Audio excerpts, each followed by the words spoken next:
Hello, I am Vlad, and I'm making my after action report on my game as Nigeria in the World of Chaos Diplomacy game. A little bit about me and my diplomacy credentials. I played a bit as a kid. Our family had the board game, and we never really had the full 7, so we were just playing the 5-player, 4-player versions, never played too seriously. I started picking up diplomacy properly around the time of the pandemic in 2020, and I played a whole bunch of games on play diplomacy. That's where I cut my teeth. I've never played Imperial diplomacy before. This map on the screen in front of you may look pretty foreign to anyone who's only ever played classic diplomacy. I've never played any variant of diplomacy except for classic, really, so I'm a real normie in that regard. I've only played the classic game. This map, normally, it's got a bunch of different nations. People start with nations of various different sizes. There's colonial powers, there's regionals, and this variant is a chaos variant. And if you don't know what a chaos variant of diplomacy is, you are 1 dot per player. So every single one of these dots is a different player. And this game was touted as the largest diplomacy game, I think, ever, was the idea. That's what I saw in the publicity anyway. And there were 345 players in this game. I think sign-ups were over in about 20 minutes. It was at like 6 a.m. in the morning my time, or I'm from Australia, so time zones were pretty rough for this game. Anyway, I managed to secure my spot. There were 2 different ways sign-ups worked. One of them was to pick your preferences. I think you could list 5 preferences as to where you wanted to play. And I thought, well, a lot of people were picking places they lived, and I looked at Australia here. I'm from Melbourne. What am I doing? That's ridiculous. What is it that I want to do? It's this one. That's what I want to do. I'm from Melbourne here. Wurruk is about where that is, but I looked at Wurruk and I thought, Wurruk is next to Gullamorg, and it's not going to look good very early on. Aotearoa, New Zealand, became a dot as well. The area just doesn't look very conducive to good play, because I was thinking, I'm not going to be able to trust myself to move anywhere. I'm going to be right next to the South Pacific Ocean. I'm going to be right next to this other guy, and whatever's going to happen, they're going to walk straight into my dot. So I decided I'd sign up for scrap, which meant that I'd just leave myself fully up to the fates, that I could be any one of the 345 dots on the board.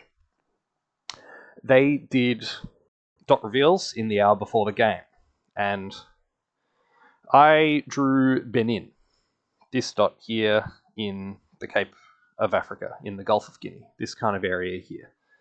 But before we talk properly about Benin, I'd like to talk about something else that happened pre-game, which was that people were talking about theoretically what the worst dots would be to play in this game of chaos diplomacy. And the dot Cebu came up, and it's this dot here in the Philippines.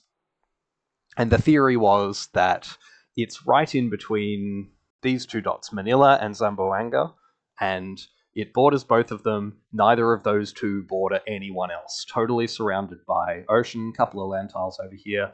But really, everyone was saying, well, if you draw something like Cebu, one of the surrounding people is just going to support the other, that they really have no reason not to just start a snowball. I'm sure there were other reasons why people were talking specifically about Cebu, because Cebu is, as you will see, not the only tile on the board that looks like this, but there's a lot of other surrounding dots as well, fleets that are going to be competing, coming over from China, coming up from Indonesia, all of this kind of stuff. So Cebu was spoken about as the worst dot, and I remember seeing a post somewhere where someone was making a list of all the Cebu likes, of all the dots that looked like Cebu. And if you come over here to Benin, I am right in between Great Ardra and Fernando Po. And I find out about half an hour before the game begins that I've drawn Benin, and I think, fuck. I am going to die immediately if I don't do something. Of course, I mean, it's chaos. You never know. You have to trust people. You have to try and build something, otherwise you're just going to sit still all game and die. The other thing to talk about before I start talking about the press of this game is that this was a public press game, and I've never played public press before, but a public press game of diplomacy is one where everyone can see every message anyone writes. Normally in diplomacy, you're able to start private messages with people and talk individually to someone. So let's say I spawn in as Benin. I might want to message Great Ardra and talk about making an alliance or working together or something like that. I'm not allowed to do that. If I'm talking to anyone, I have to post in a channel. There are a whole lot of different public channels, and they were mostly region-specific channels. So there were 5 main regions in the game. There was Europe, up around here. There's Asia over here. There's Africa here. There's America over here. And then there's the South, which was most of South America and I think Indonesia, Australia, New Zealand kind of area. All of Africa was Africa, so including Madagascar, Réunion, St. Helena and everything. None of this was in the South. We had 4 main channels in Africa to talk in, and there were also a bunch of international halls. One of them was the Great Hall, where there was a 6-hour slow mode, so it was really for big, important posts about, alliances or personal things you've done, whatever, like that. But there were also a few Elm halls for people to discuss in. I think the Elm Hall is a remnant from a Chaos game that took place in Europe in the Imp map, where Elm was the hall that went crazy around deadline time. But the fact of the matter is that everything's in public press. And the game gets started, and press opens, Africa Hall's open, and everyone starts typing. And about 2 minutes into the game, Fernando Poe, this guy right here, messages and tags Great Ardra and says, "Hey, Great Ardra, how you doing? Do you want to beat Benin's brains out with a baseball bat?" And I just think immediately all my worst nightmares are coming true, and I'm typing no, we've got to think about the macro goals. We can't get bogged down in small region specific things. We need to work as a team together and move outwards, otherwise we're just going to get eaten. And fortunately for me, Great Ardra was also saying, "Yeah, this guy seems active. Yeah, he's talking a lot. I reckon we work together and we think more about the whole rather than immediately cannibalizing each other for 2 dots." And Fernando Poe, to his credit, he says, "Yep, that's all right. I'm not wedded to the idea of killing Benin," but he definitely did try. Fernando Poe here definitely tried to get me killed immediately. He pushed a little bit for it, but when he saw it wasn't going to happen, it was pretty clear, no, actually the 3 of us are going to work together, which is really nice. In terms of the halls that people went into, quickly it became clear that Mahogany Hall down the bottom was going to be where Central Africa took place.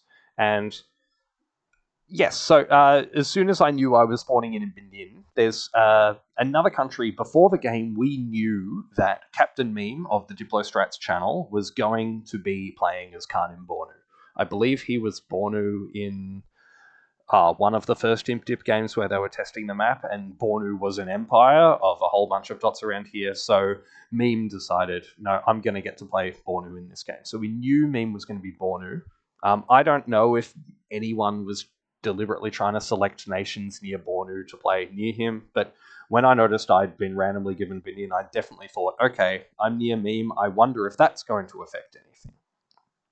And of course it did. The first thing everyone noticed, Meme is one half of the Diplostrats channel, Bornu, and the other half of the Diplostrats channel, Ezio, spawned in here in Amazon. And immediately people were talking about, okay, we're in a big global game. Let's get big global things to happen. Let's bring Meme and Ezio together. Let's convoy one of them over to the other. And a plan formed that was called Drunk. I can't remember exactly who was proposing it immediately, but people were talking about convoying Meme over to South America. Yikes. Look where we are. If he's coming right through our dots. And if people are talking about doing this, we are in trouble. An alliance starts forming around Meme. I think Hawara here, Swiliu, was the person who proposed the alliance around me. And I don't know if everyone around was in it immediately, but the nations that are in this alliance are Agadez, House Estates, Mandara, Kanimbonu, Darfur, Azande, and Hawara. And they make an alliance in the middle. They discuss what they should be called, all of this. They decide, because they're a landlocked alliance, that they're going to call themselves Lock.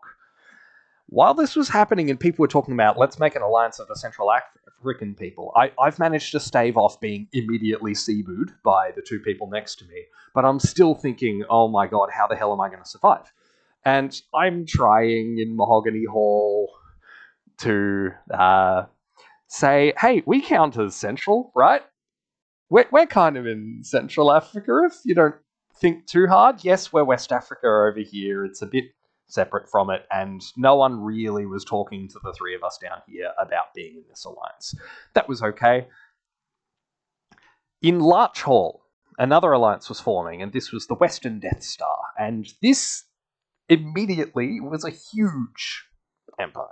And there are a couple of these nations that we were talking to early on, and the most important of these is Cormantin. Cormantin Emu here, he decided very early on, and I think he's done this in prior games, that he was going to make a bunch of maps, alliance maps, that showed what alliances were where on the board. And he was very open that one of the reasons he does this is to make people want to keep him alive in the game, but also they're amazing maps. They were an invaluable resource for everyone playing this game. We were talking to Cormantin very early, and we're looking along the coast here. We're thinking, what's Land Africa going to do? How about the coastal nations band together and see if we can do something? And we invite Cormantin to join the guinea pigs. Cormantin says yes, and I'd love to ally with you guys. And I think I was over in Larch Hall as well, talking to Ouagadougou over here. Great name, capital city of Burkina Faso. One of my favourite facts is to remember that Ouagadougou is there. So I was hoping we might be able to get Ouagadougou in on our side as well, because they seemed pretty active early on. They seemed to be knowing what they were talking about. House Estates was in lock, so I would love a land person to join with us. Ouagadougou pretty quickly was joining Western Death Star, and not long after that, Cormantin decided, I'm not actually next to any of these people, so I'm going to join Western Death Star as well. So we weren't very happy about that, because Cormantin said they were going to join us and then decided not to.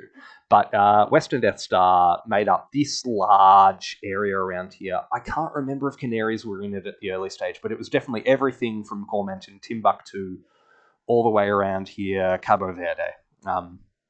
All of these nations made up the Western Death Star. I think one of the things that happened early on all over the map was that if anyone was not online for the very start of the game, they were at a big disadvantage, because people immediately started talking about killing them, because you're not going to offend someone who's not online.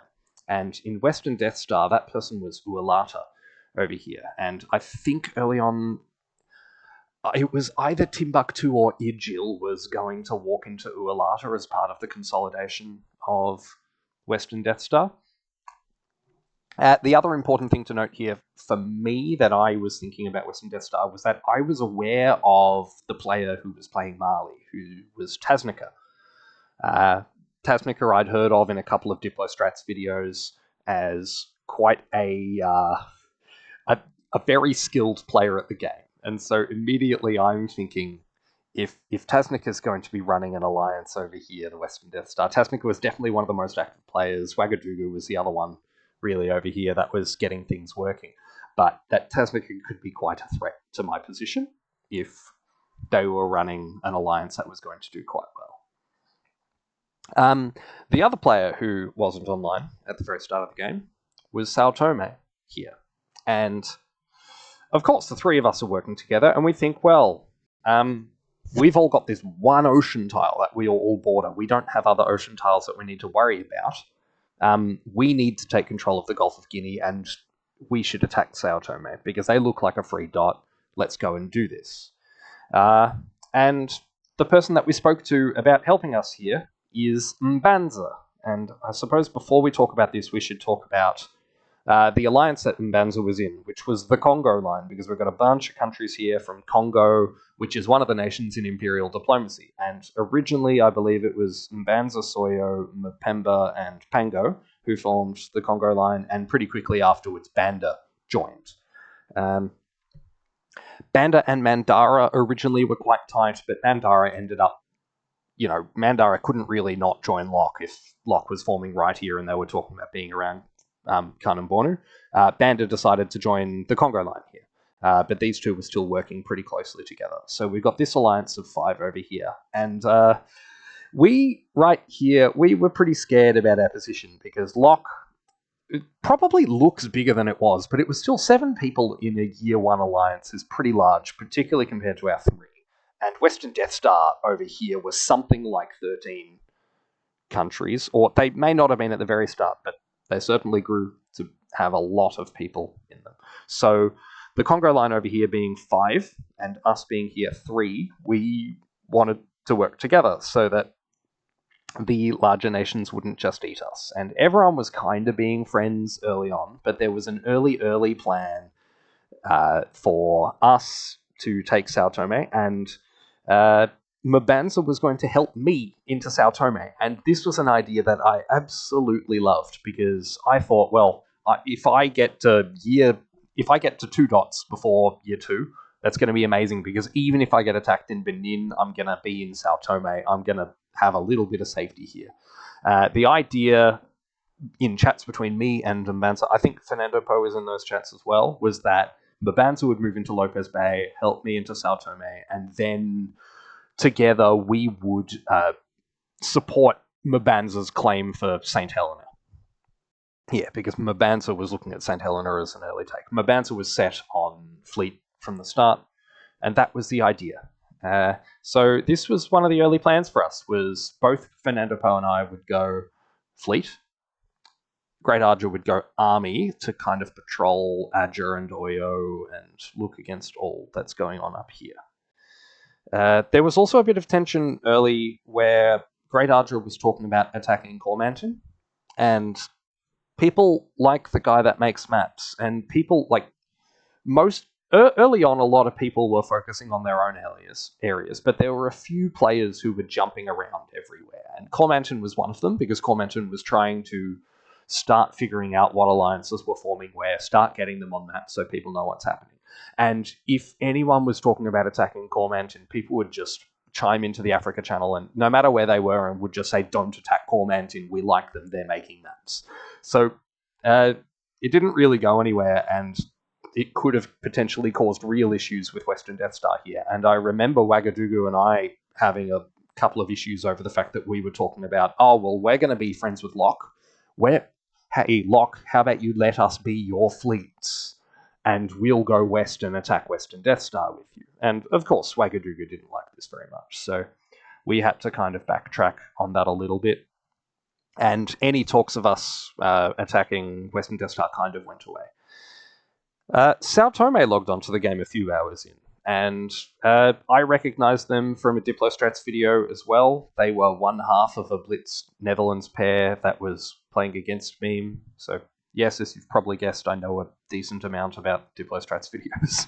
So, I didn't recognize the username, but I recognized Ben's Keanu Reeves profile picture.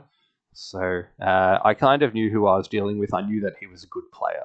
And immediately, Sao Tome started saying, okay, I want to join the guinea pigs here. He realized that everyone was going to have just gussed that we wanted to kill him before he got on. I mean, it's a Chaos game. He's not done. But Sao Tome is saying, I'm going to join the guinea pigs. And Great Arger and Fernando Po are saying, great. And I'm sitting there thinking, fucking hell. Like, Mbanza and I had this agreement to get me into Sao Tome. How about we just do this anyway? I don't know if I trust this guy.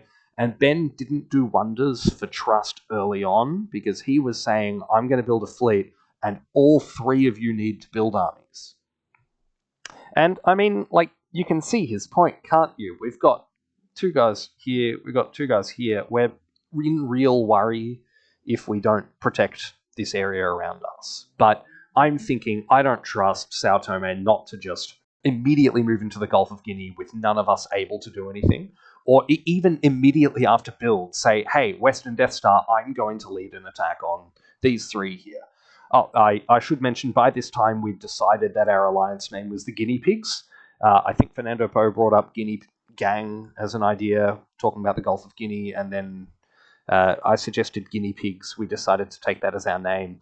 Fernando Poe made a beautiful emoji here. This was once the four of us were all in it, and they put a little guinea. I'll bring it up on the screen, but the idea is that it's kind of got a couple of ears here. It's a guinea pig here with lines to all four of us, showing that we're the Alliance of Four, based in the Gulf of Guinea. So Sao Tome wanted us to all build armies, and we pushed hard back against that. We'd been originally thinking about building 2 fleets, 1 army, so that Locke would love us, or so that Locke would just immediately attack us. I mean, all of this stuff is possible. And after Ben joined, we thought, okay, well, we've got at least 1 fleet here, but we should have another fleet and have a couple of armies here. At these early stages, I was going to be the one building the fleet, moving out into the Gulf of Guinea, and then helping Ben around here. We were in a lot of talks with Cormantin over the Gold Coast, and the idea was we wanted Ben to move out here. But we were thinking about having me build a fleet, come out here. The longer chats went on with Ben, the more he and I started to really hit it off, and we really started getting on well. I realized that actually, yes, he was going to play for the Alliance. All of his chats were not that of someone who was going to immediately leave the Alliance after builds. So I kind of went back, and he'd agreed to 2 and 2. And I came back and said, yeah, it really has to be 3 armies, doesn't it? We're just going to get eaten if we don't. And he was like, yeah, it's correct, but I'm glad that you came to that conclusion on your own. So we decide we're going to build 3 armies here. What else do we need to talk about? Let's have a look at alliances in Africa as a whole. So we've already dealt with Western Death Star, Guinea Pigs here, Locke here in the middle, and TCL here. And I'm going to bring up one of the amazing alliance maps by Emu over here. And this is, I believe, the first one that was in the game. And so we've got the Congo line here, we've got Guinea Pigs here. We look absolutely tiny on this first map because 2 of our players are islands. So we've got Fernando Poe here, who's the island, and Ben here, who's Sao Tome as well. So really all that it looks like on land is this. We look absolutely fucking tiny. Congo line at 5 look a lot bigger, even though they're just 1 more member than us. We've got an alliance here in the south. We've got Mutapa Empire, named after, I think there's a tile around here somewhere called Mutapa. We've got the Marina Dominion over here, forming around the Madagascar dots. This player here, I think this is Moravi, decided to be a member of both, and we'll see how that works out. We've got the Somalia, kind of the Ajuran alliance over here. Pirate Pali, deciding to be pirates in Somalia. All of these nations around here, including Warsangali. Evergreen over here, one of the best named alliances in the game, of course named after the fleet that got stuck in the Suez Canal and blocked everything up. So Evergreen over here, great name, love it to bits, really fun. Unnamed Alliance happened, but I'm not sure if it was ever really that real. It's got Cairo, it's got Tripoli, it's got Tunis, but I'm not certain it was ever all that real. Tunis, as you can see here, I think was also in... Are they also in the Holy Roman Empire? Is that what that is? Or, no, they're also in Ligma. Okay, yeah, so Ligma here, the Mediterranean Alliance. What's Ligma? Don't ask me. But yes, we've got a couple of people over here. Tangier was one of them who was in Spain and unnamed. It was just a bit of a joke, some of this stuff. Western Death Star, Locke, and TCL were the alliances I was mostly worried about. And one of the things I think early on that was the most important for us was how strongly aligned we were with the Congo line. Because I think from their perspective, they've got Locke to their north, they've got Pirate Pali here, they've got Mutapa, this big fuck-off alliance down here. They don't want to deal with a fourth front. And we're here, we're right in between Locke and Western Star. And Western Star is massive. That's a lot of nations in a small area. So pretty early on, kind of in a Germany-Austria way, we just decided, okay, we're not attacking each other. And I think that early plan to take Sao Tome, let's come back to the map. that early plan to take Sao Tome from me and Mbanza solidified that we were willing to work together, even though the plan didn't happen, and we decided to call it off because Sao Tome was now in our alliance. Yeah, the friendship there was kind of solidified, which was really nice. Yeah, so that's kind of Africa as a whole. Is there much else I need to talk about before we go on to builds? No, we've spoken. We're going to go 3 here. Yeah, Locke, don't love it. Particularly Meme here is asking, hey, I think you guys should build a fleet at least. And they're trying to say, hey, Ben's going to kill you all. And we're saying, no, we need 3, but we're not going to attack you. And Locke, of course, was looking at 3 armies and thinking, well, where the fuck else are they going to go? But House of States is a person I had good chats with early and had gotten on well with. I haven't chatted much with Mandara. Agadez is an interesting character, as you will find out. And Agadez was getting into fights with Great Ardra a bit. I don't know if it was all that early that happened, but I think when we were discussing the 3 armies, Agadez and Great Ardra got into a few scraps, and Ben and I had to kind of resolve it a little bit and say, hey, no, we're fine. Let's move on to builds. And the important builds here to talk about. So for the guinea pigs here, we have got 3 armies. I've built my army. There's, of course, all armies from Locke. What else are they going to do? There's a lot of fleets from Western Death Star, and a lot of momentum early was going into the idea of attacking South America. And this, I think it originated from the drunk idea of getting Meme over to Ezio over here. But that's a lot of fleets, and I think Tasnica had a hand in it because Tasnica started talking about, okay, here are our naval fleets that are going to go attack South America, and we're going to get some armies over there, and then a couple of us are going to stay home and, guard the fort. And, of course, I mean, immediately everyone knew what that meant, which was that Mali was thinking, okay, so let's get everyone away from me. All the coastal nations are going to build fleets, including Niani here that Mali's right adjacent to, and then Mali's going to want to gobble up some dots. Mali's thinking, okay, what can I do here? And yeah, there's a lot of fleets from WDS here. There's also a lot of fleets, 2 fleets here from TCL, which I like because they're less likely to go to Luango and try and do stuff. I think Banda was trying to organize a coalition on Locke at some point, which I found a bit weird because Mandara was her close friend. But yeah, Banda was trying to organize a coalition here and have us march our armies up. I liked that Mbanza built a fleet here, but we really wanted these areas to be DMZ'd. As I said before, both of our alliances basically knew we don't want to attack each other. It's just going to mean that we fall to everyone else around us. A lot of armies here from Mutapa, as you can see, Benguela and Barotse. Fleets down here, though, and fleets over here, because I think the early chat was that Marinda or Marina Federation, whatever they're called, and Mutapa were going to attack each other. Pirate Parley got a lot of ships. They're pirates. Of course they are. We got a couple of armies in here from Bunyoro and Marig.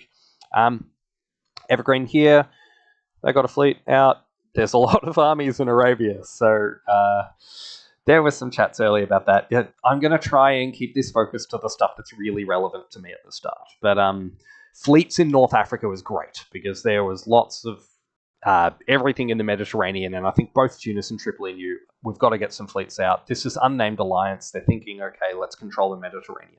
Great for us. Although, I mean, if they wanted to come down and attack Locke, that could have been something, but I think Italy just stick them up. So this was good for us. Fleets on the west coast of Africa. There's fleets in the Caribbean here. There's fleets in kind of north of South America here, but there's a lot of armies along the coast. All the way along, there's not a lot of fleets being built. And I'll quickly discuss how high seas tiles work for anyone who doesn't know. Basically, these tiles here, instead of it being just one big tile in the ocean that people can always bounce, there's 5 different tiles here that you can enter. And so you can move from Gold Coast to SAO4 and then just Todos or Santos Bay, for instance. And someone moving to SAO1 from, say, Moritstad would not bounce you out of SAO4. It has to be the specific. So there's 5 different tiles here that people can move into. And very quickly, people are thinking, well, okay, we've got a lot of fleets here. We're going to, at the very least, take control of the South Atlantic Ocean. And there were a couple of naval operators, I think it was Arguin and Ndakaru, who were very keen to get things happening here. Cormantin was part of it, but Cormantin was doing a lot of mapping. And Sao Tome became part of this, and the idea was we'd get Mbanza and Soyo involved as well. So there'd be 3 alliances here, WDS, GP, and TCL, all moving to the South Atlantic Ocean. Amazingly, at the same time, South America didn't really think this was ever going to happen. I think South America were thinking there's going to be stabs in Africa, they're all going to kill people. And these guys all decide, well, we're going to kill Moritzstad, which to me seemed like an unbelievable decision. Let's come back to the alliance map. We've got Hive over here and a few different things going on. You can see Moritzstad is not in the Hive at the start of the game. And people were talking about killing Moritzstad. And I mean, that doesn't seem smart to me at all. That's the one country that you have that's directly adjacent to the South Atlantic Ocean. Nothing else is alongside it. And Moritzstad, oh, we're going to kill you instead of have you enter South Atlantic Ocean and start patrolling. We've got 2 that Africa as a whole have 2 countries that border the South Atlantic Ocean. I suppose I should talk about St. Helena here.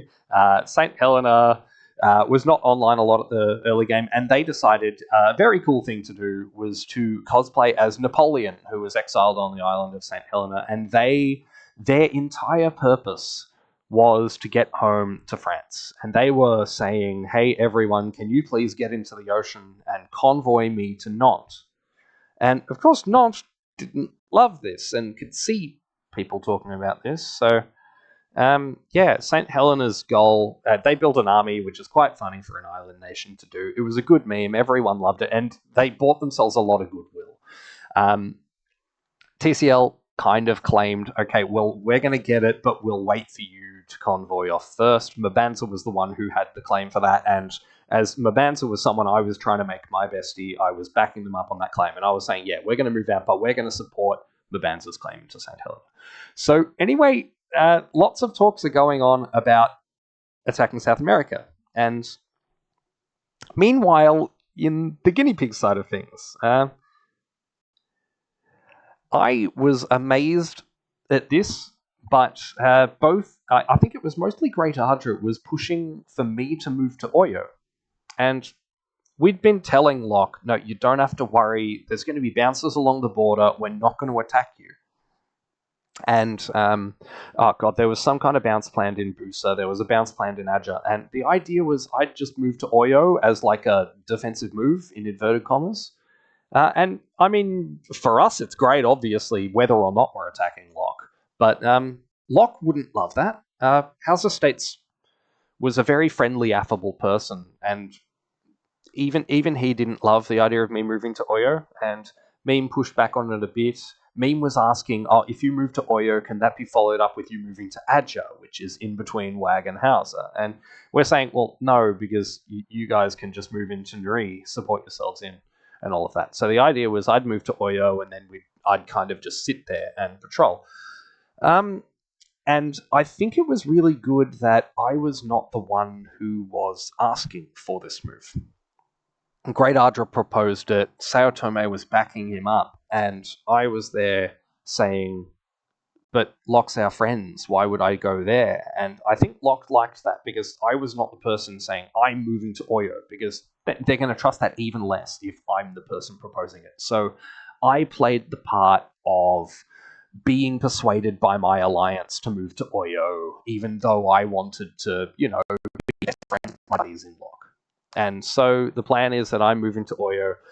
Sao Tome is moving to Gold Coast, which is lovely. The idea was we wanted as much control around the South Atlantic Ocean as possible. So Cormantin was going to move to Mandan. Niani was going to move to Sierra Leoa Rise, and all of this stuff. And I thought, this is great, because Sao Tome could just walk into Cormantin if they wanted. Because Ouagadougou is going to be bogged down in all of these bounces over here. This is going to look really good for us. So plans before the first move. I don't know if there's much else to talk about from our perspective. So let's go on to moves. And all is as planned. We get a bounce here in Not Say. I don't know why it wasn't in Adja, but the double supported bounce here is lovely. Captain Meme chucked in a core order, which is completely irrelevant in Chaos Diplomacy because it's build anywhere.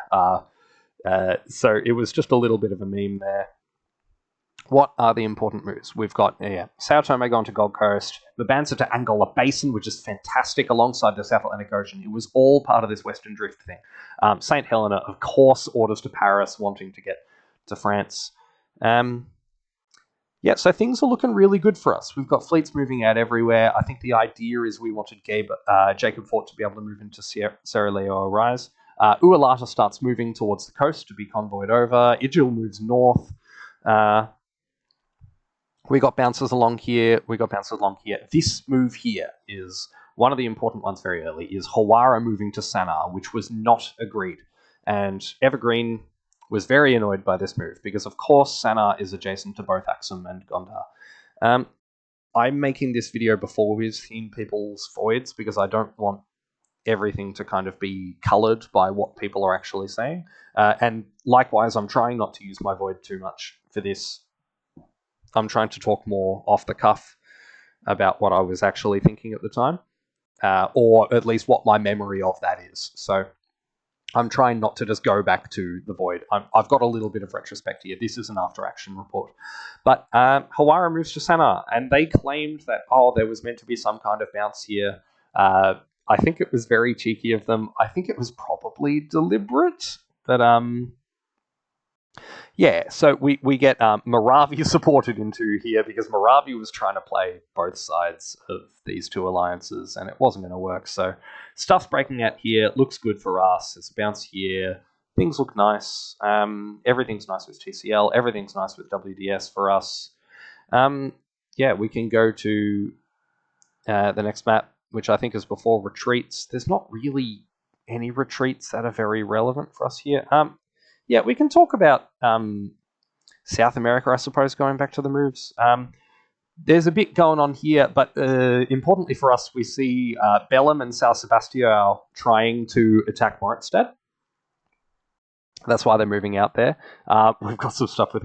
I don't need to talk about all this stuff particularly, but importantly, there's not a lot of fleet deployment. Islas Malvinas might be one that you'd think would deploy a bit more, but they had planned very early on they were going to go on a world tour. They were going to spin. They wanted to go west and just keep going west until they got all the way around home.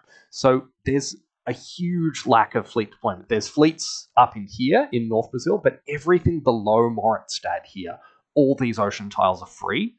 And Africa has 1, 2, 3, 4, 5, 6 fleets adjacent to the South Atlantic Ocean for the start of next year, as opposed to, 3 here, and there's fights going on here. So, no big stabs in Africa was the big thing, and South America saw this, and they freaked the fuck out. And Hive here, there are a number of big players down here. There's Downpour here in Jaripa. There's Megas here in Japura. There's Ezio here in Amazon. Wien Hayek down here is important to talk about. But Ezio in particular was the one I noticed who suddenly was really worried about Africa attacking them. And this was spurred on by something that this guy here in Barotse started up, which was the idea of PAL. PAL, the Pan-African League, I think was the name of it, and the idea was that PAL is an alliance where there's no stabs. There's a copy-paster somewhere, but the idea is that any stabs that do happen are pre-agreed. And PAL was made up of everyone in sub-Saharan Africa, so unnamed alliance were cut out from this. It was made up of everyone in sub-Saharan Africa except for Meme, because people didn't want it to be seen as, this is a Meme alliance, so they just decided it's everything in Africa except for Meme. So Meme was always left out. The problem with this is that it was constructed as a joke alliance to try and show all the other continents, well, we've got our shit together, so don't attack us because we'll all attack you. It had the opposite effect. It meant some people in South America, because of course they're not in the African halls, they don't see all the messages that it's a joke and that there's a whole lot of different alliances in Africa. And they start thinking, oh shit, Africa's going to attack us all and they're going to kill us all. And given the coordination here, the unbelievable coordination along the South Atlantic Ocean, you can kind of see their points. And there's a lot of talks about, oh shit, all you fleet guys, you need to get to the coast. And this is coming from people like Ezio and Negas and Chiripa, who's immediately moved into beer. So not a lot of trust along here. And Moritzstad, who'd seen that they were going to get killed, pledged their allegiance, and people in Africa were talking about them saying, hey, we're going to come down.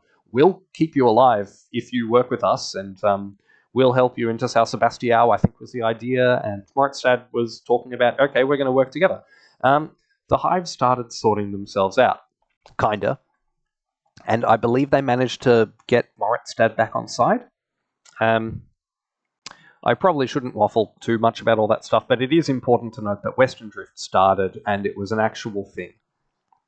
And so suddenly, we're here, Locke's here, we're in good position on Locke here with Oyo, and we don't want to attack Western Death Star anymore. We've never wanted to attack TCL, and Lopez Bay is free, Gold Coast is in a lovely position, we're best friends down here, and now we're suddenly really entwined with Western Death Star, who have a whole lot of fleets adjacent to the South Atlantic Ocean. So, looking really good for us. Particularly, I start thinking, well, how about we attack Locke? And Banda had always been looking for anti-Locke plans. I was kind of tacitly encouraging them, but we were trying to be very sneaky here. Before I talk about what we were thinking, I do want to talk about, as a result of the Sanar move, Locke didn't have a lot of active presses. Swilly was doing a decent amount, but in particular, Agadez here, Tim was doing a lot of press. Kanan Bornu was doing a lot of press, of course, Captain Meme, and no one was making decisions for Locke, and it ended up being Meme making calls, and Meme was clearly uncomfortable being in this position. Meme didn't like being, puppet of an alliance just because they're a known person. But Meme made the call, oh, well, we've made a move against Evergreen, even though it was a misorder, let's just attack Evergreen. And so the first, other than whatever the fuck was going on down here, the first strike, the first war was declared in Africa, which was Locke declaring war on Evergreen. Debre Birhan was the most active player in press early from Evergreen. I don't think this might have been a stab, or it might have been... there was some talk about some convoy over to Mara or Aden. I can't remember. I think Arden and a couple of these other people were in Evergreen at the start. You'd have to ask them. But Debre Birhan here, great guy, Dyer. And after you've seen this video, or before it, I don't mind. I've done an interview with Dyer after the game. Dyer's a lovely guy. I think that's an interesting interview. We talk more about things in general. This one here, this recap is chronological order, but that other one was us just, shooting the bull, having a chat about everything that happened. So that'll be great once that comes out. I'll leave a link to that in the description somewhere once it comes out as well. But Evergreen is very pissed off with Locke here, and they're thinking, oh shit, we've been attacked. And they start trying to ask everyone to attack Locke. And we're all very coy about it. And Mali wasn't talking about attacking Locke. Timbuktu wasn't very active at the start. But Ouagadougou talks to us and starts talking about, well, we could attack Locke. And we're trying to have really subtle discussions here about the prospect that, what we actually can. Great Ardra wasn't very interested in attacking Locke and wanted to move to Notse and convoy over. The idea was that Ben would start convoying Great Ardra over. And Great Ardra had dreams of going to South America, and they were saying, oh, well, once I get over to South America and get a couple of dots, I'll give up my dot to Benin. And I was thinking, oh, fucking great, brilliant. So, of course, I want to encourage them. At this stage, I did not believe that Western Drift was going to be much more than a pretense for people to do stuff, but I thought, if it gets Great Ardra doing something, getting away from me, lovely. And if they want to give their dot to me for free, that's going to be just fine and dandy with me. But I'm looking at this, I'm thinking I kind of want to attack Ouagadougou. And Ouagadougou and I had been engaged in a good number of press at this point. But Kanambornu meme here spots it, spots our chats where we're talking about attacking Locke. And he's a bit worried. And Ouagadougou and I think Wag said a really nice lie, saying, oh no, we were talking about the worry about someone dotting Cormantin. And then Great Ardra said, oh no, actually they were talking about attacking Locke. And I thought, what the hell? Like, why would you tell Captain Meme that? And yeah, it was very interesting that, so I had to do damage control and I was like, no, I'm really worried about stabs going on here in Western Africa. And in particular, Cormantin, I don't want people to dot Corm. Because we were talking, Ben's never going to dot Corm. I kind of thought, Ben could dot Corm, I'd support him in it, but I know a lot of the map wouldn't. But Meme sniffs us out where we're talking about it. So I had this idea, and in talking about planned moves, there were, again, more bounces being discussed. Tasmica was, for some reason, trying not to get a bounce to happen in Busa, or if a bounce was happening, it would be between Timbuktu and Agadez or something, or they'd walk into each other. On the GP and the lock fronts, a bounce was planned between House Estates and Ouagadougou in Adja, which was lovely because Great Ardra was going to move to Notse, which I'm surprised Cormantin allowed because we'd have 2 units on Cormantin, but Cormantin was making maps and was trusting, and we were just happy with that. Fernando Po and I were going to bounce in Nri to stop, House Estates Mandara doing too much, moving into Nri and Luango and having 2 on Fernando Po or something. There were some other planned things here, but the idea was that Locke were going to move east.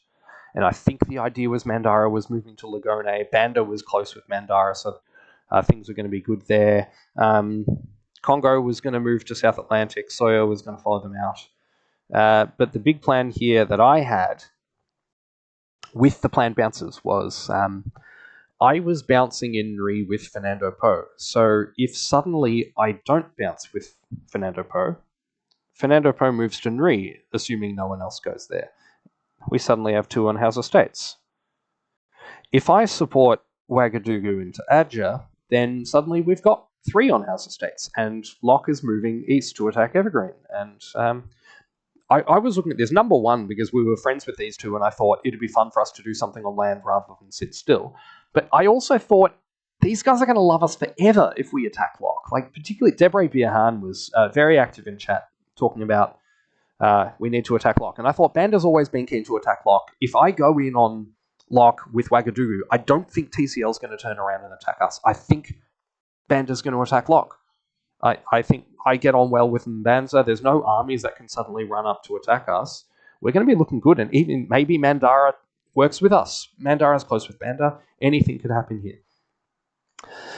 And I'm thinking, I kind of got permission from Ben. I said, are you happy with anything I plan along the border with Locke and WDS? And he said, yes, okay, as long as it's with GP. Yeah, so the dynamic here, we loved our early spot because we had 4 quite active players. Fernando Po was pretty active, but the other 3 of us were on a lot of the time and in different time zones as well. So I was on during Australian times. Ben was on while I was asleep. There were lots of press going on from GP. From 4 people, we had a lot more than, say, Locke here. A lot of alliances. TCL were all pretty active, but Western Death Star had a lot of people who weren't on very much. Locke certainly had a few people that weren't on very much. And we were enjoying a bit of a press advantage early on, and Ben and I kind of took the 2 different sides. I was in charge of the land stuff, Ben was in charge of the naval stuff and the stuff with Western Death Star. So I said to Ben, will you support me with whatever I plan? Are you happy for me to make these plans? And he said, yep, as long as it's pro-GP. So I thought, Ben, they're not going to scapegoat me if I make all this happen, because the worry here is if I get Ouagadougou into Adja here, Ouagadougou can say, oh, I never wanted this. Oh, I'm going to attack GP. And suddenly he's next to Great Ardra, which is vacant. So not looking great if that happens. And also Fernando Po would say, if things started looking really bad for GP, then suddenly GP could turn around and say, oh, that was all Benin. That was his fault. We're going to kill him. Leave us alive. Because, of course, I'm still in a Cebu-like, and these 2 are both going to be right near me. I could just die if I do this. But I'm thinking I want to kind of make something happen. Fernando Po was a bit of a restless player. Fernando Poe wanted to get something done. I thought, if I get him into Nri, he's going to attack House of States. It's going to be good. We're going to get something happening. Ouagadougou was a player I felt really good about. And I thought, I want press from Ouagadougou to say that he wants it to happen so that I can point at it and have Ouagadougou not call us out. And so deadlines were at 6 a.m. Australian time. I was up at 5 a.m. and I was messaging Ouagadougou, who I think was also Australian, trying to, make this happen. And I put one message which was very cheeky when we were talking about the bounce in Adja, and I said, "Oh, don't worry, I support you." You can see what I was trying to do there. I used the word support just to, with plausible deniability say, I'm going to support you into Adja. And Meme sniffed it out immediately. And Meme was, I think, watching a movie or something at the time and was trying to not focus on press and do that. But Meme was saying, oh shit, I've got to stick around. People are talking about supports and things that I don't love. And I tried to feign innocent. I was like, what the hell are you talking about? No one's talking about supports. We're all bouncing. And Meme was like, okay, sure, I guess I'm just paranoid. But Ouagadougou responded and said, oh, I don't think it's necessary, but thank you. And Ouagadougou kept saying, I think something's about to go down in West Africa. And I wasn't sure how to interpret this. I didn't know whether Ouagadougou was saying something's about to go down. That means we're attacking Locke. Maybe Mali's going to move into Busa. I didn't have the relationship with Mali I had with Ouagadougou at the start. But I was thinking, if we can get Mali into Busa, Ouagadougou into Adja, Timbuktu and something to Agadez, this is going to be a really fucking good attack. So I'm trying to sound out from Ouagadougou, who was my biggest contact in WDS, whether they wanted this to happen. And he kept saying something's going to happen.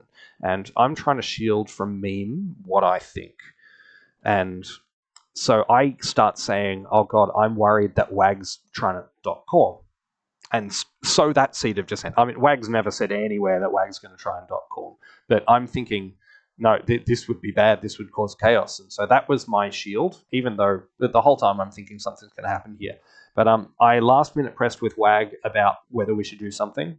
And Wag gave me a pretty clear signal, no, we shouldn't do anything. I haven't read Wag's Void. I don't know if there is a Wag Void.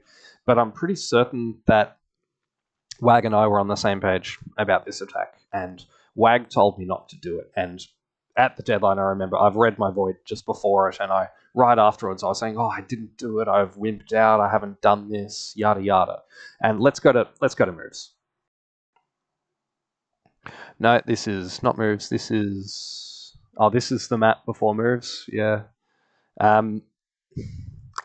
We bounce in Re, and the bounce here happens. So I chicken out of it, and all this happens. But there are two very, very important moves to look here in Africa.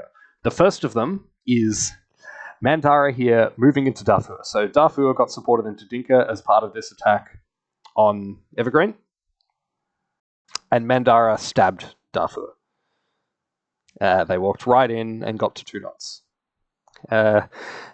Mandara claimed that this was a misorder, but it was pretty clear to everyone that it was deliberate. Mandara had specifically named Lagone as their destination, and they did a big old stab, and Locke started collapsing immediately.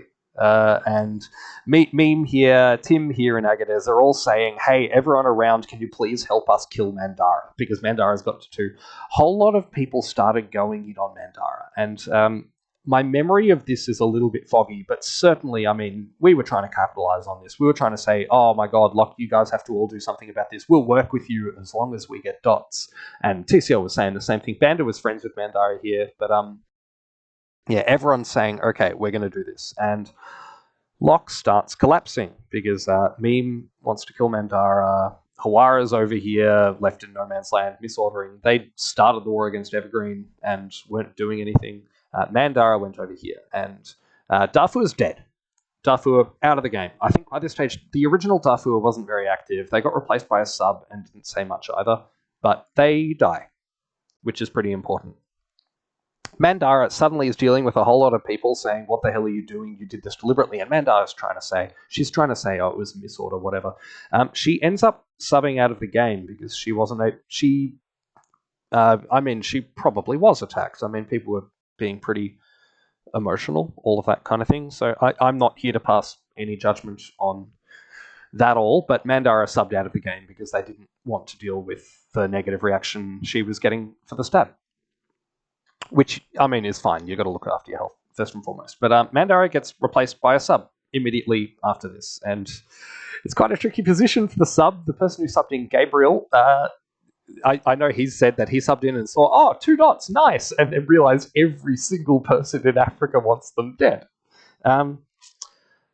Before I talk about what we all decide about this, I've got to talk about the other big move in Africa, and that is Tasnica dotting Ualata. And, I mean, this one was seen coming a mile off.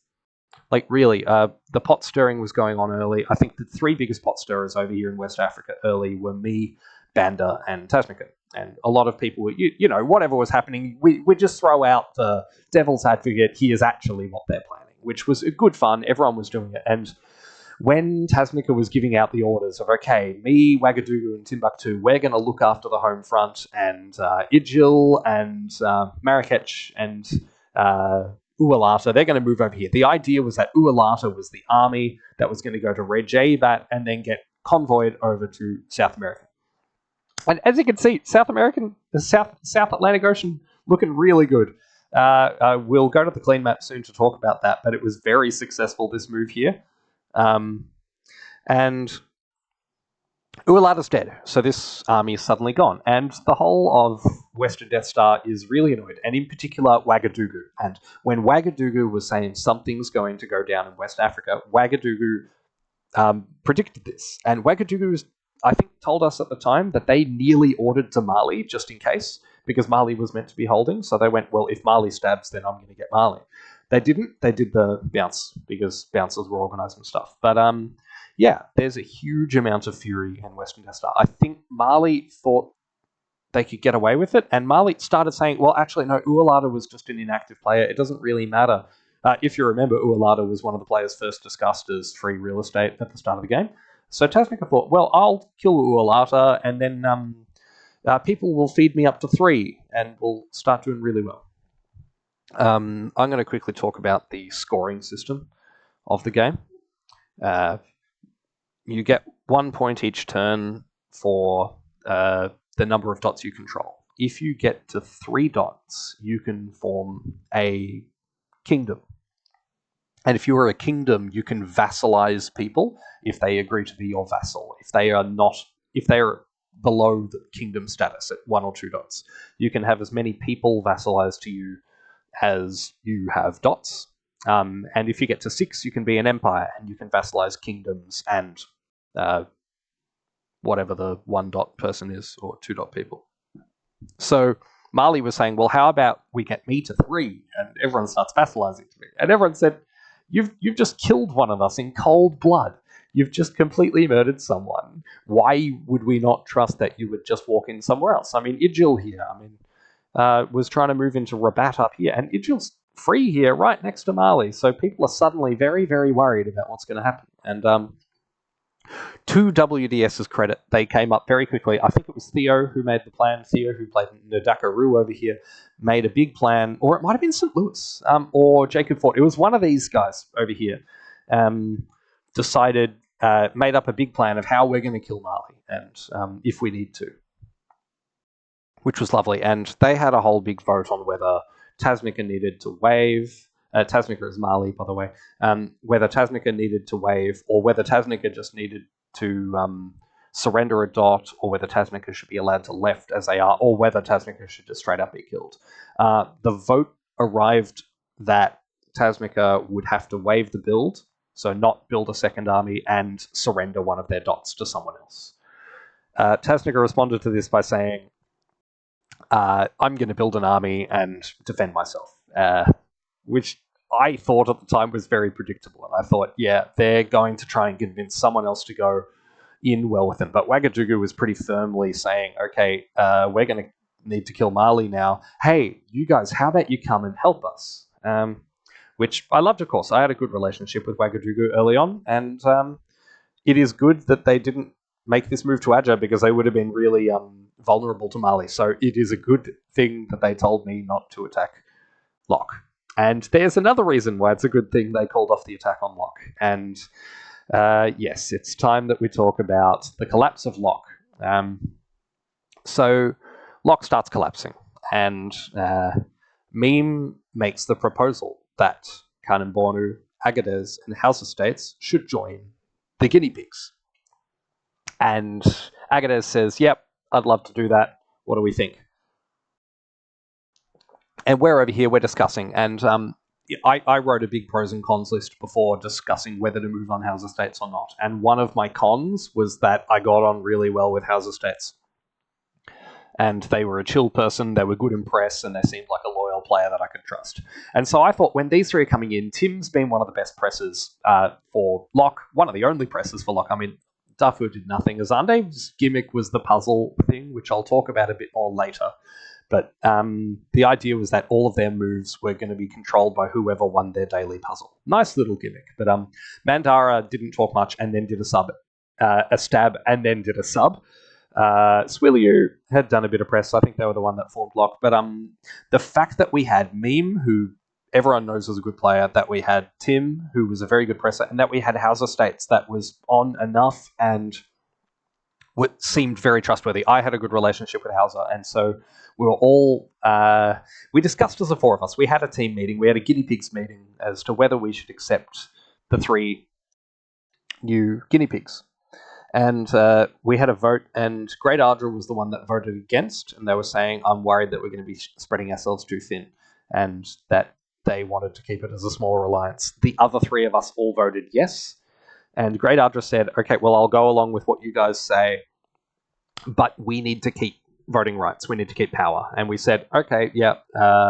And Meme was saying, yep, I think that makes sense. We're 3, you're 4, and we're the newcomers. We're coming to you from a position of weakness. And so we accepted it. It was really good that Ardra played that other side of everything and decided to be the voice of dissent, because it meant that we could say, okay, well, we're going to have to keep power over you, but it's just to keep Great Ardra happy. It's not because we want power, even though, of course, we want power over them. So this was looking really good. And all 3 of them agreed to join the guinea pigs. House Estates, I think, was the last one. And so suddenly we went from 4 people to 7 people. And let's bring up the alliance map about this. Let's see where it is. So this is us before the move, and this is us once these people join. And as you can see, Locke have completely collapsed here. Hawara has joined Evergreen, which was a very interesting move, and people were talking about, oh, well, maybe Azande is going to join Pirate Parley, maybe Azande is going to join the Congo line. The Congo line became the line here because Mutapa completely broke up, and Benguela, Cape Koei decided to join the line. So the line's suddenly looking very large. Ravanala is the new name of like the remnants of Mutapa and the Marinda. They formed into this new thing over here, but the line suddenly looked very big. Particularly the captures of Benguela and Cape Koei were really good for them. But we're looking a whole lot better now. Western Death Star's pretty big, but Hive over here, Moritstad not in the Hive. Lots of different chaotic stuff going on over here. Yes, we should get back to the moves and look at Western Drift for a second. So big stabs here, and Ezio, I don't know if it was a misort. I heard some people talking about, Ezio misordered, but Mega's stabbed Ezio, moved to Amazon, so Mega's got up to 2.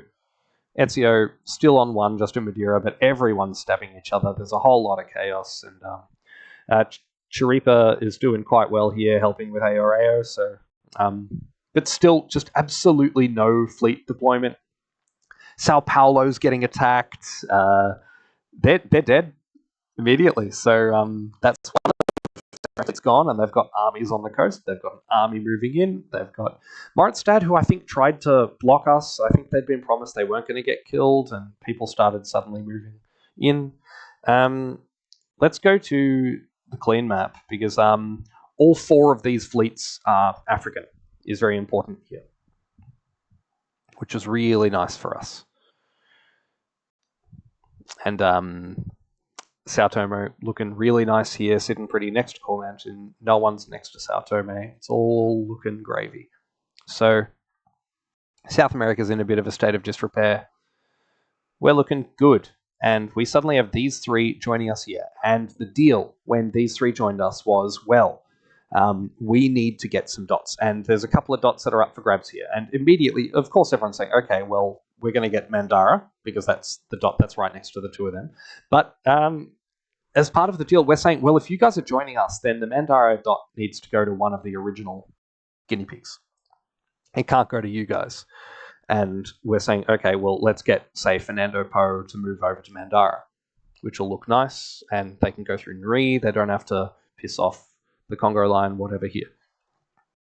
And so we say, okay, well, we'll help Kanem Bornu get into Darfur. And you can see a couple of issues here, in that Darfur is currently controlled by Mandara, but also Hawara and Azande have just as good claims on being pissed off by the stabber as these three do.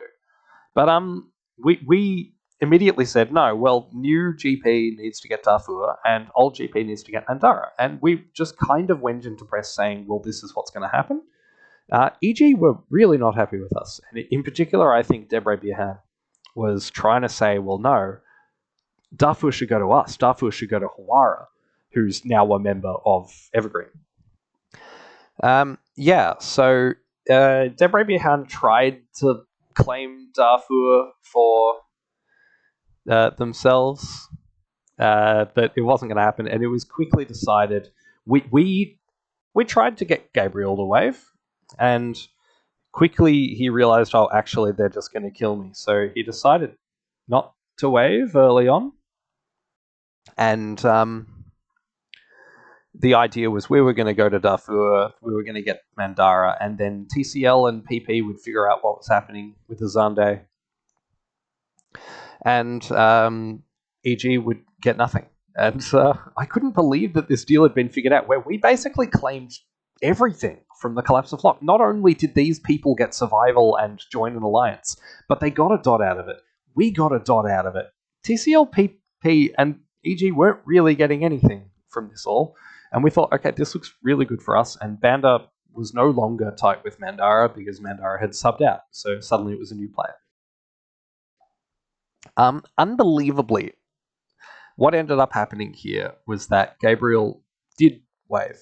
And we can go to builds. I think there's nothing else that we really need to talk about because we don't get many.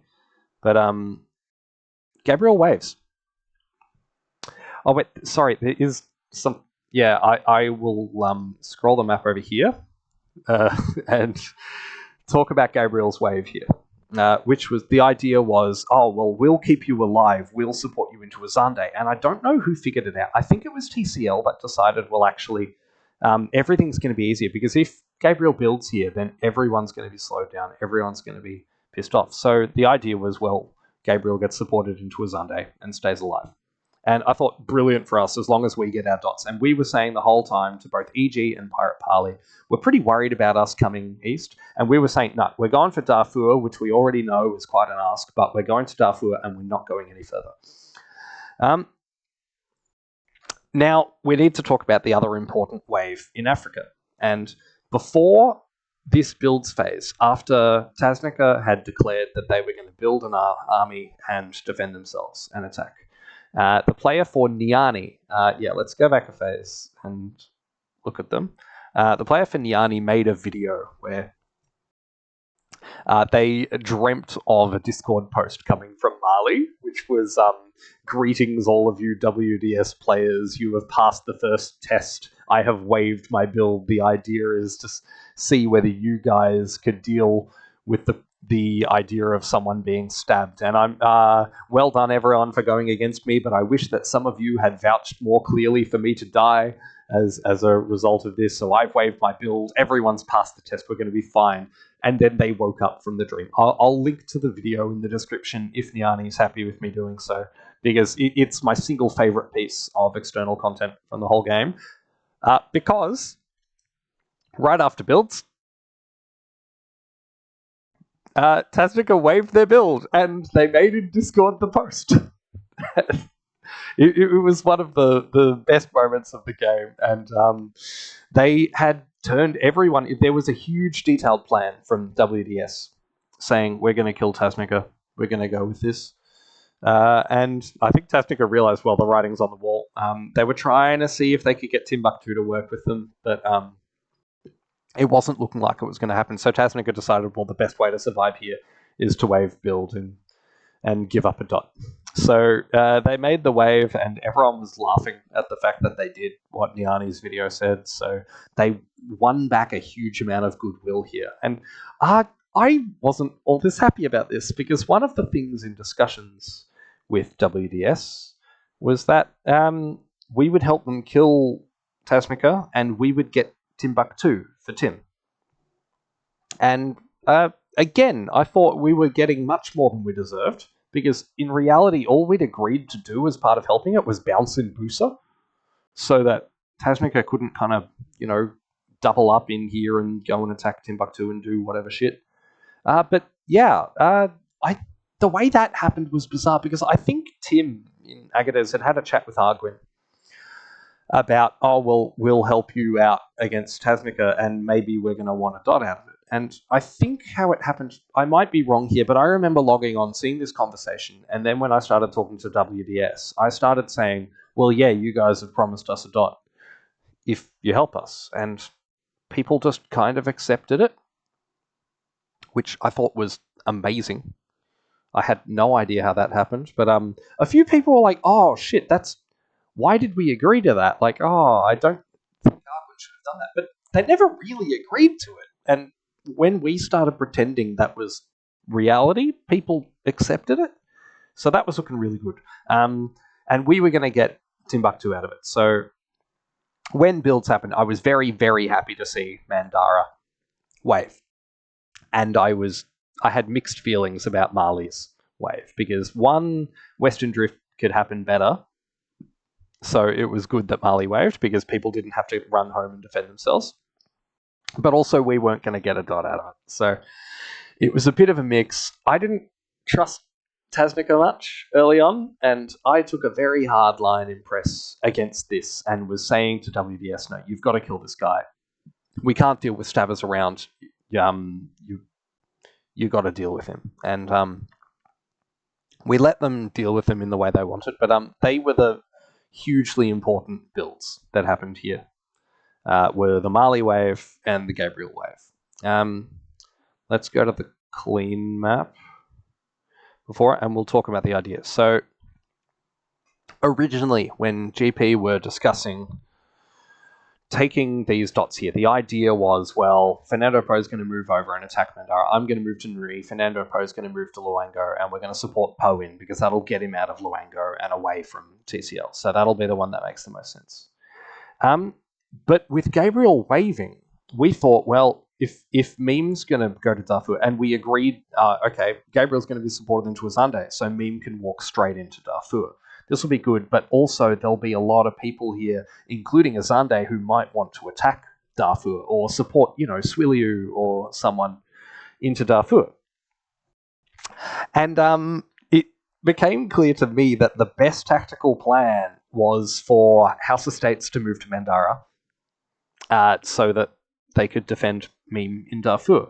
And of course that would mean that, well, we're not going to have new GP get both of the dots. So Hauser's not going to be able to grow to 2. So, who's right next to House Estates who might want to take it and grow? And I realized this, and I thought, if I propose this plan, I'm going to look like I'm just trying to create a plan that gets me another dot. And so I waited. I just laid out the facts of the matter. I was like, here's what it's looking like. Here's everything. And then Ixis says in chat, how about I move to Mandara and you move to House Estates? Bingo. And I went, yeah, I guess technically that does look good. And so the plans were made for Ixis to move to Mandara, and I was going to move to Oyo. And I'd get to 2. And I thought, this is fucking brilliant. This is really nice. And of course, Fernando Pro is kind of thinking, wait, wasn't I the one that was going to get to 2? But of course, Fernando Po can't complain too hard because the only reason it was going to be Po was that tactically it made more sense. And now, because it makes more sense for it to be me, if Po says, no, I want the dot, then Po looks dot hungry. And I thought, this is brilliant. I've been able to just manufacture a situation where it's me getting to 2. And I think the only one of the original people getting over. I should talk about, there were plans for, now that Ualata was dead and this army was gone, there's only one army that can get convoyed to Moritstadt. Oh, it's Great Ardra. And despite the fact that it's 4 Western Drift fleets in here, 4 Western Star fleets in here, because Congo didn't get in, Sawyer didn't get out, Ben's still here. Suddenly the only army that can go to Moritstadt is Great Ardra. So quickly it became, okay, we're getting Great Ardra over there. And I thought, this is unbelievable. Like, Western Death Star are much larger than us, and we're the ones that are getting first bite of the cherry over in South America. And that was the plan. The idea was, okay, we're going to get Moritstadt. This is going to be awesome. I think also there was some plan for a dislodge here or something, but we'll get to moves when we get there. The important plans for us are that we're going to Darfur, we're going to Mandara, and we'd really like to see no one else stab, do anything like that. The understanding was that Mali would be going home, Timbuktu would be going back to Ualata. Here's moves. So, important for us. Gabriel doesn't fight us. Gabriel gets supported into Azande, which is really nice. Banda supports them down. So Azande, I'll talk about the puzzle mechanic for a bit. Azande posted the daily puzzle each day, and whoever solved the puzzle could choose their order from any valid order. And I think Tim won at this phase and decided to put in the order to support me into Darfur, which is quite funny because Darfur was attacking Azande. So it was good to see Azande stick to their word and do what the puzzle said rather than try to do something to disrupt everything, like move to Banyoro or something. Like, who knows? But so that looked really nice for us. And I get into House Estates. Po gets Dunuri, we can support Mandara. It's all looking really good. I'm there. Tim moves north towards Tripoli. I think Tim had started doing some negotiations. I don't need to talk too much about that. Tasnica does not move to Mali. And Timbuktu's kind of saying, what the hell's going on? And it was really, really clear to me, and I think it was clear to a couple of other people in Western Drift, that Tasnica was trying to wriggle out of giving the dot back. Tasnica was thinking, well, I've been the person running all the press early on, I should be the person staying at more dots. And despite the fact Tasnica waved, Tasnica was suggesting as much as possible to Timbuktu, yeah, I'll give you back the dot anytime you want. And everyone's saying, what do you mean anytime you want? You're giving it back right now. And he was like, I've told Tasnica over and over, he can take it anytime he wants. And it was really obvious to me that he was trying to get Timbuktu to attack Agadez or do something else. And with Agadez open, there was absolutely a chance that Timbuktu could walk into Agadez, team up with Mali, and make an inland alliance that would kill Ouagadougou, try and attack us, do all that kind of thing. And then Tasnica would build at the end of year 2. Ijil moved home because Ijil didn't trust Mali, which was good. But Mali hadn't given up the dot. And Tasnica claimed, I didn't see that I was meant to be moving to Mali. It's fine. And then was insulting Ouagadougou when Ouagadougou started saying, no, that was always the plan. I did the support for you to do that. You didn't do this. And so once again, pretty worried about Tasnica. And I was taking a really hard line here because I was trying to act like, okay, we are the best friends of the Western Star. And we are supporting them. And they're getting us over to South America here. This move doesn't work because Moritstadt, as we put it in propaganda, chose death. And importantly here, this person here, Belem, decided to support us and help Africa out with the invasion, which was quite nice. But Moritstadt gets double supported, and so Moritstadt is not taken by Great Ardra this time. But one thing that's really nice, and we'll move to the next map just for a second to look at the retreats, is that Western Drift deliberately dislodged, I think this is Emu, here in SAO3, because we thought, well, they might try and bounce a whole lot of these tiles. They did move to Guanbara Bay. I don't know who exactly this is. This might be Arguin, actually, I think is the one down in Guanbara Bay. So we're looking pretty good. And we were thinking, well, we'll retreat to one of these places that makes sense for us. And so we did a self-dislodge there, which was really nice. I think it might have been Nadakaru who proposed it again. I'm not certain. But yeah, so that gets bounced out. Not too much to talk about down there at present. But things looking good for us. No one's stabbing. Congo's out. Soyo's out. Fleet's looking good. Yeah. Not a whole lot to talk about here, except that Cairo here is at 2 and is moving an army, and there's a little bit of worries about, well, what's Cairo going to do to Tripoli? Oh, fucking hell. I didn't talk about the funniest move of the game. Let's go back to fall moves of the first year. Tunis and Tripoli. This happened. They were both supposedly in the same alliance, and both immediately tried to kill the other person in year 1 and remained on 1. So that was very funny that happened. So there's whole lots of chaos up here, and people aren't sure what's going on. Cairo, I think, is moving on Tripoli. Tim's trying to get involved here. But from our perspective, the main thing that happened here is that we got into Darfur, we got into Mandara. Things are looking really nice. We're at +2 at the moment, and it's only spring. So let's see how the rest of the year goes, and are we friends with Gabriel? What is going on? And yeah, I'm in Hausa, so I don't need to worry about too much. We've got this. I don't know if there's much more we need to talk about until fall moves. Mali does, in fact, move back to Mali.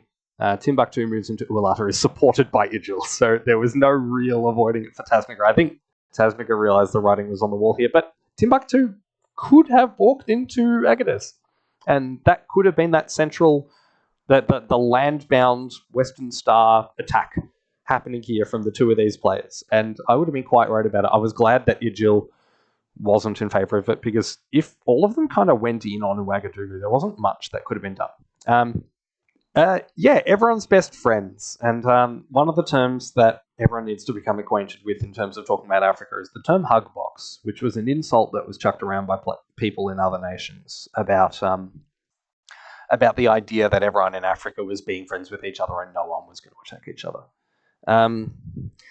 Azande had retreated into Lagone, which was annoying for us, and no one won the puzzle that day, I remember, and they did that retreat of their own volition, but they then decided, okay, I'm going to try and survive, but the whole idea was we all wanted these dots to be held by the people that were in them. Gabriel was going to hold Azande, was going to survive. Bunyoro even chucked a support on Mandara, which I thought was pretty funny. They didn't need to do that. Yeah, so for us over here, things are looking nice. For us over here, things are looking much better, because we get Adra into Moritstad. It's looking really nice. And yeah, Emu had retreated into Todos y Santos. So things are looking really nice here. Some of South America tried to defend against this stuff, but we get Adra over there, we get Mandara, we get Darfur. So a lot of people are plus.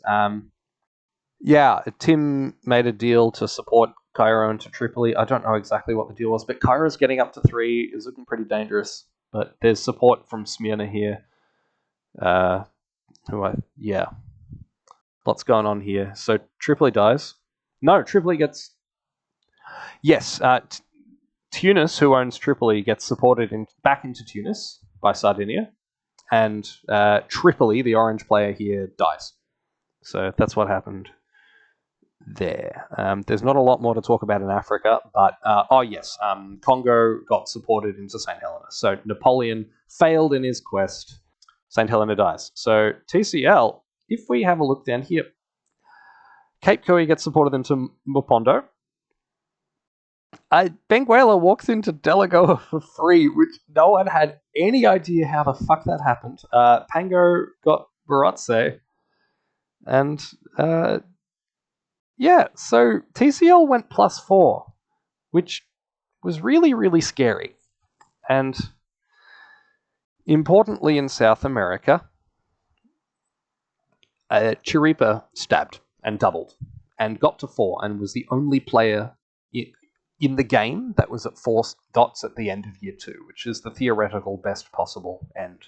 So suddenly a whole lot of people were pissed off, and there were people surrounding Chiripa who were saying, oh, well, yeah, I guess I'm going to support you now. People like AAR and Com, I think, were all saying, okay, no, we're friends with you. Well, we're going to be your vassals, and we're going to vassalize to you. A bunch of people in South America immediately started hopping into the African halls and saying, oh, you guys got in Smartstead. I, for one, welcome our new African overlords. And these players were Bellum, Bellum had already been helping us. I think we'd already promised Bellum Sao Sebastio was in return for helping us. But Minas Gerais, Salvador, and Rio de Janeiro, I think, all decided, no, actually, we're going to work with Africa now. And so this was looking really nice for us. There was suddenly a whole lot of pressure here, and Great Ardra got in. Great Ardra had new friends, and Bellum had already been a friend, but yeah, things looked good. We need to talk about immediately what happened after these moves went through, because it's a big moment for me. I saw TCL go +4. I saw GP go +3. And I thought, all these alliances, like, WDS are not growing. Like, they're helping us get into South America. They're not getting any dots. Like, Marrakech is doing some shit over here. Like, the only dot that WDS gained was killing Ualata, and now Timbuktu is at 2. So they're not growing much. We've gone +3, and we're an alliance of 7. TCL have gone +4, and they were an alliance of, I think, 7 at the time. So I'm really worried. We kind of had pissed off EG and PP by moving east and getting more than we really deserved. And so I started talking to Banda and saying, hey, we're in a position to work here. We could work together and we could go east.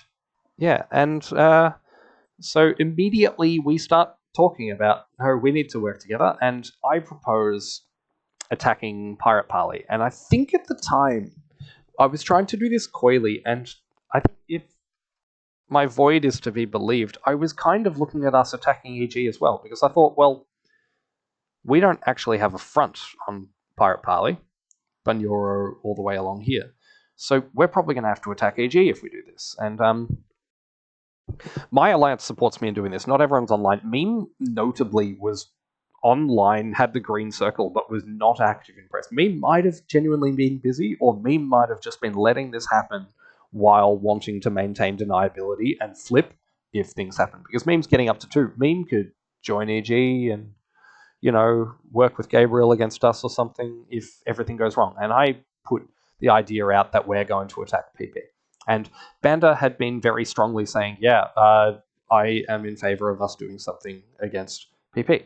But then backtracked a bit and started saying, hey, all of TCL, we need to explore all our options here. I'm thinking, fucking hell. Like, I've made myself public enemy number 1 of Pirate Parley, and I had Warsangali hurling insults at me because we'd claimed more. I had people in EG saying, we never should have let GP into Darfur. This is what happens. And TCL deciding, no, we need to vote on what we're going to do. And I think Banda always wanted to attack PP at this point, but Banda definitely wanted us to attack EG as part of this. And this is important later on. But TCL vote on what they want to do, and this is where the early relationships come into it. Mabanza is staunchly pro-GP. Pango, I think, was pro-us as well. All these people here liked the idea of attacking Pirate Parley. And the newer members, they've just grown. They're happy to go along for the ride. I think at this stage, Benguela and Cape Coe don't say too much. I think Cape Coe liked the idea as well because they had fleets and could come up here. But because they wanted to attack Ravenala and mop up the remnants for free.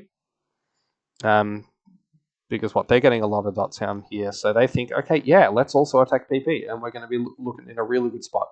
So what ends up happening is that a coalition against PP is formed, and I don't remember exactly how it happened that EG got cut in to the coalition. But the coalition, it went from being GP and TCL working together against East Africa to being GP, TCL, and EG all kill Pirate Parley. EG were pretty worried, though, that when we moved east to attack Pirate Parley, that we were just going to eat them. And in my mind at the time, that was exactly what I thought we were going to do. I thought we're going to move east, and people were trying to keep Gabriel alive, but in my mind, we were going to kill Gabriel.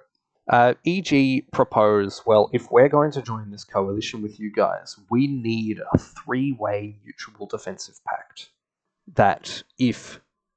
They were mostly worried about us attacking them, but they said that if any one of the 3 alliances attacks the other, that the third alliance will side with the defender.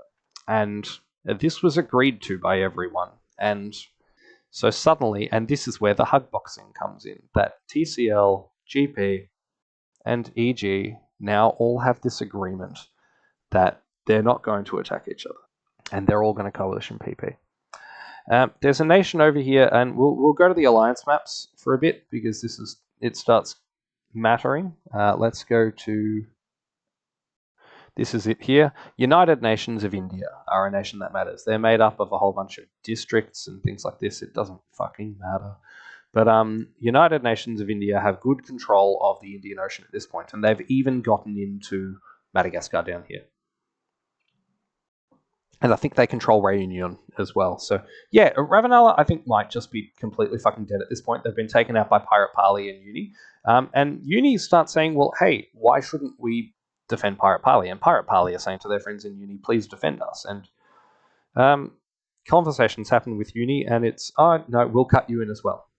Because what else are we going to do? We don't want them defending Pirate Parley. They've got a decent amount of land. We want to take them out. We want it to be done with. So Uni is cut in, and I don't love this because there's not all that many dots to go around. Let's see. There's what? There's Burundi, Bunyoro, Baidoa, Mogadishu, Marie, Hobyo, Wasangali are the PP dots. That's 7, and that's a bit over 2 per alliance. And there are a couple of others. I think Sakalava counted as one of this, and Zanzibar also counted as another of them. So that's 9 dots. So that would have been 3 per alliance, which would have been a really elegant solution. But suddenly, we're having to promise Uni that we're going to give them dots from PP as well. So it doesn't look great. Let's get to the end of year 2, and then I'm going to take a bit of a break and probably call it for the first video, I suppose, even though it's only like 2 years into the game, but a lot has already happened. Yeah, so these are all the moves. Big things for us is that we've gone +3. We have started a war, and in particular, I've started a war, and I could have very much fucked everything up. I was so worried that TCL were going to go, well, GP have just put themselves out on a limb. They're public enemy number 1 now, and we're the ones that grew the most, but we can attack GP because Vlad went and fucked up. And I was so worried that everything was going to turn against GP, and that everyone over here would say, well, it was all Vlad, it was all his doing, so we're going to kill Vlad, because a lot of these people around here could do that. Like Meme's building an army here, Tim's doing stuff up here, but Tim can come back here. Western Death Star could encourage that, but suddenly we get all these assurances that Western Death Star like us because they're doing Western Drift with us. The coalition happens, and I'm so fucking relieved that this happens. So we'll have a look. Are there any retreats that are important? I don't think there's a huge amount of retreats that are important in Africa. And that's the post-retreats one. Let's go to... Oh, fuck, why does this keep happening? This is builds, I think. This is... Yeah, winter builds at the end here. So I build my army. There was a bit of chat about this. I kind of wanted to build a fleet because I thought we're going to be vulnerable if we have only 1 fleet when we're at, like, we've gone +3. We're at 10 dots as an alliance and we have 1 fleet. Are we kidding? But Ben convinced me, no, build an army. It's going to mean we're safer here because Tim's trying to go north and Timbuktu is going to build and Western Death Star could attack us. So another army is safe. And I totally see the validity here. I was just also worried about all these fleets in the South Atlantic Ocean and the fact that this stuff's happening here. So Yeah, I was very happy. I think we convinced Congo, no, you need to build an army with your extra build because fleets are going to really worry us in Lopez Bay, and Ben's not going to be able to do anything. But, I mean, Sawyer can walk right into Lopez Bay, start moving on Sao Tome. There's not a lot we can do to defend, but I build an army. It's fine. Meme gets a build as well. Great Ardra waves their build, and their idea was, no, well, I'm going to move my army in. I'm working with Bellum here against Sebastio. So once I move out of here, because all these people, remember, want to work with us, and we get Minas Gerais, Rio, and Salvador, and Bellum all working with us in... yeah, I'll talk about that stuff later on, but Ardra wanted to build in Moritstad after moving out at the end of next year. So they wanted to leave it free and build their second troop here, use this dot as an extra army over in South America that we don't have to defend because everyone's hug boxing in Africa. So that wave was interesting for us. But yeah, I've gone army, which for my own personal stability is great. There's a couple of stabs on for me if I want to do it. I don't think I'm seriously thinking about doing that here. But yeah, that's builds. That's the end of year 2. I'm going to call it a video for now because we've gone just over an hour and a half. I think that's reasonable. I'm going to take a break and have some dinner. Lovely.